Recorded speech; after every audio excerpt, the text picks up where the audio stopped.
அனைவருக்கும் வணக்கம். வாழ்க தமிழ், வளர்க நாடகக்கலை. இன்னைக்கு பங்குனி மாதம் 27ஆம் தேதி செவ்வாய்க்கிழமை. அனைவருக்கும் இனிய தெலுங்கு வருடப்பிறப்பு நல்வாழ்த்துக்கள், யுகாதி தின நல்வாழ்த்துக்கள்.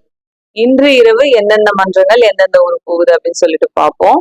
தெலுங்கு வருஷ பிறப்பு அப்படின்னு சொன்னாலே இப்ப தமிழ் வருடப்பிறப்புக்கு எல்லா கம்பெனிகளுக்குமே நாடகம் இருக்கும். நிறைய ஊர்கள்ல நாடகம் கொடுத்துட்டு இருப்பாங்க. அன்னைக்கு இன்னொரு ஸ்பெஷல் என்னன்னா அம்பேத்கர் பிறந்த நாளும் வரதுனால செம்ம டிமாண்டா இருக்கும். எல்லா டீமுக்குமே நாடகம் இருக்கும். வருஷப்பிறப்பு அன்னைக்கு நாடகம் இல்லாத டீமே இல்லைன்னு சொல்லலாம். அந்த மாதிரி தமிழ் வருஷப்பிறப்புக்கு.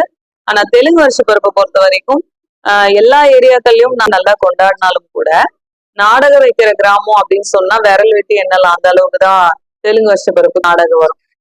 அந்த மாதிரி பாத்தீங்கன்னா தொடர்ந்து நம்ம மேச்சேரி கலவை பக்கத்துல மேச்சேரி அப்படிங்கிற ஊர்ல எப்பவுமே தெலுங்கு வருஷ பிறப்புக்கு மேச்சேரியில ஒரு நாடகம் வரும்.